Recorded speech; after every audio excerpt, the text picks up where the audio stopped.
the dissipation by moving vortices. So a Lorentz force acts on vortices when you apply a current, and just this is a force on one vortex. And the Lorentz force density is the same, but times the density of vortices. So the phi 0 becomes B, the induction. And the velocity is then assumed to be just proportional to the force. So it's so-called drag coefficient, or it's also called viscosity. Also, it's not a real viscosity. It's just the coefficient of proportionality between velocity and force. And the induced electric field is just the induction times velocity. And now you insert the velocity here, and then you find this expression, and you see this is proportional to the current density and can be written as some flux flow resistivity times current density. And this flux flow resistivity in the pin-free case, when you have just moving vortices and no pins, is proportional to the normal conductivity, and this is a factor of proportionality. When the applied field equals the upper critical field BC2, this is just before this superconductivity vanishes, you have to reach, of course, the normal conducting resistivity. Therefore, this is a good approximation. It looks like this. This flux flow resistivity versus the induction is assumed to be a straight line. When Larkin and Ovchinnikov did numerical calculations, and they found it's a bit curved, but this is a detail. And so when vortices are there and are allowed to move, then the resistivity is comparable to the normal resistivity. It's very large, therefore dissipation is very large. And where does the dissipation come from? There are two reasons. One is the electric field induced when the vortex core moves. I will show it in next transparency. This is was shown in a nice model by Bardeen and Steffen in 1965. And Tinkham had another idea. He said when the vortex core moves, then superconductivity at one position is suppressed and recovers again. So when a vortex crosses, say, the origin, you see it in the next transparency. This is Tinkham's idea. So look at this point. Now the vortex core moves, then first you have order parameter equal to the BCS value, and then it becomes 0 when the vortex core has reached this origin, and then when it goes away, the order parameter recovers again. So the order parameter goes down and up, and this is connected with some relaxation time and dissipation. So the dissipation depends on this relaxation time, which Tinkham assumes just related to the gap parameter. And both terms give practically the same dissipation. This is really interesting. So if you want, you can add them together.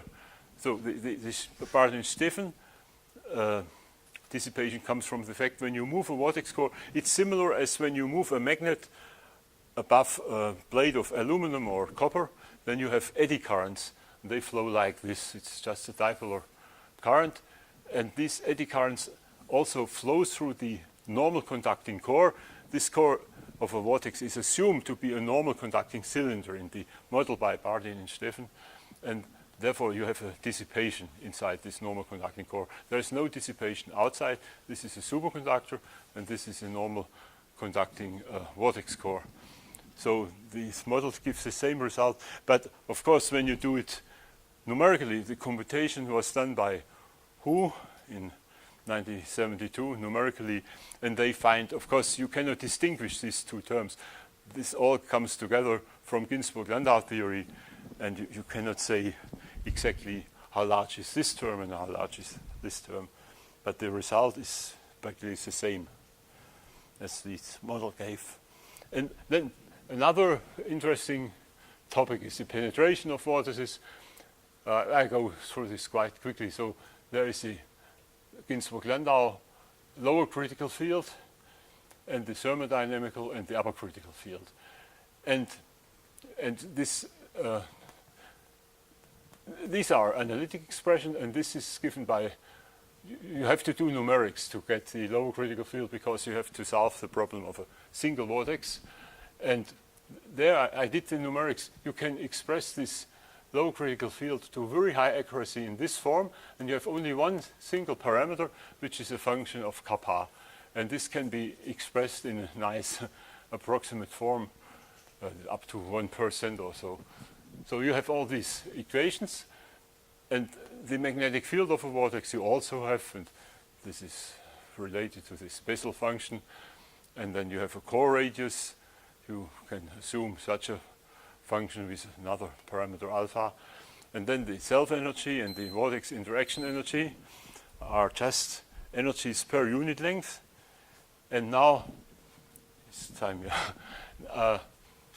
Now you just make a model. You have a surface, and vortices penetrate in form of either straight line or half circle, and then you get various results. I don't have time to go into detail. You see, when one vortex wants to penetrate, it has to go uphill, or it goes via some barrier, and when the applied field is large enough, the barrier vanishes, and then the vortex immediately penetrates.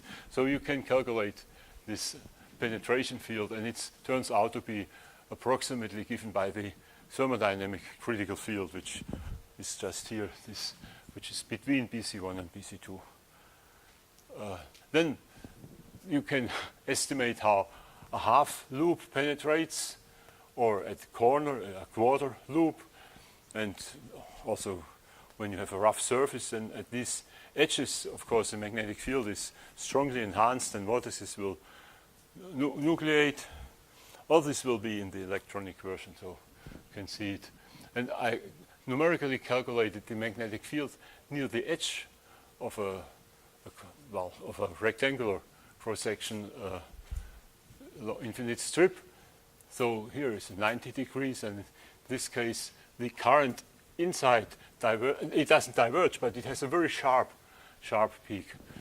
And so from this you can calculate the field where vortices penetrate. Vortices will penetrate in form of these quarter loops, as I showed before, from this corner.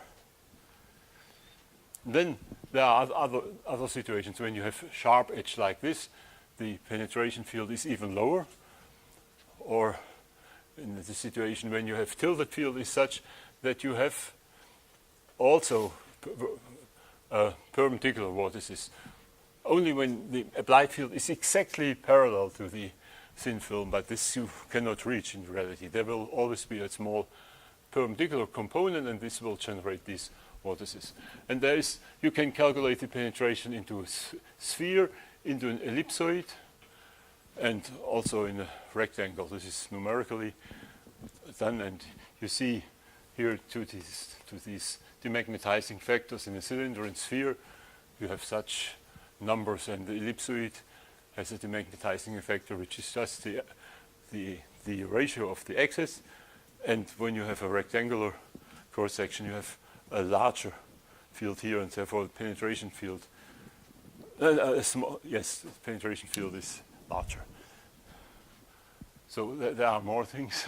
Now, the radio frequency response of superconductor. This is just the physics of this two-fluid model, and you can see it in the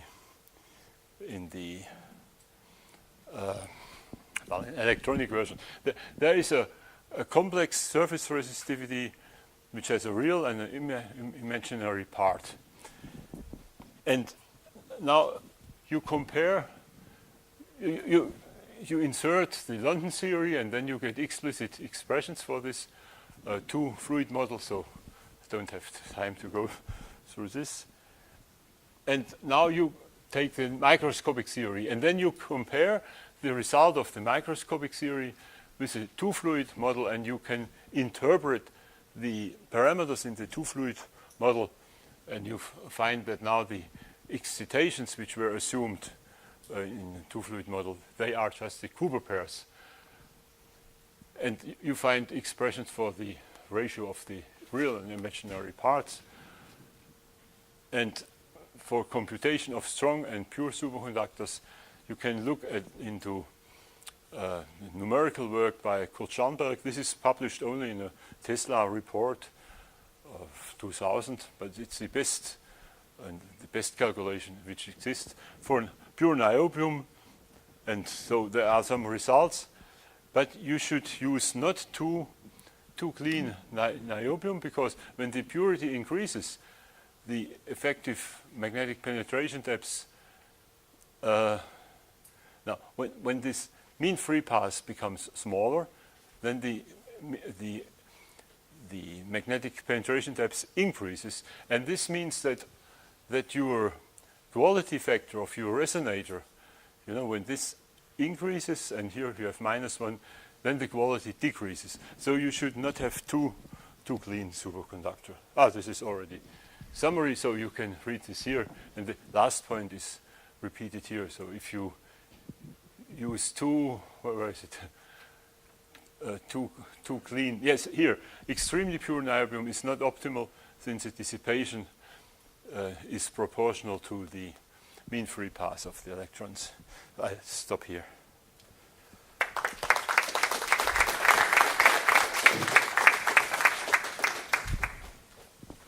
Is there one really quick question? I have many. Yeah, Claire. Oh, I got the microphone. In one of your last slices, you showed that surface roughness could somehow be correlated to a local VC or a local critical field. Do you have actual numbers for this? Like what surface roughness will yield what kind of frozen in flux? No, well, you can calculate it when you have one sharp thorn or one sharp edge, but when you have more, you can do models, and you can estimate this, of course. And the sharper this angle, the higher the local magnetic field. Actually, you find this in the textbook by Landau-Lifshitz. There is the enhancement is directly related to the angle, and he derives this in 3 lines just by using theory of potentials. Very simple arguments. I have a very quick question. Claire has a comment, I think, to this, right? The comment on the surface roughness we published in 2004 already. Some figures about that. We estimated the roughness with a topological approach, which is the conformational equivalent ellipsoid, which allow you to make a calculation of the enhancement factor of a wide variety of surfaces and works. But my first question was to do most of the figures or calculation you showed us were with perpendicular field. The image I got from the cavity is that we have probably some swap flux, perpendicular swap flux to the good, but it's only some spares. Usually, of course, you have parallel, but there is a big expert, Sasha Gurevich. He knows all about parallel vortices. And actually, his main conclusion was that by introducing an insulating layer and a high TC superconducting layer, you can reduce the penetration of vortices into niobium. But I just, because Enzo wanted me to present new results. Part of these results are, of course, also in my talk 4 years ago. But I wanted to show some new results, so I have alpha. But this transparency you find already then. But you should use it. You should make some more realistic models. Where was it? I think we're going to have to move on.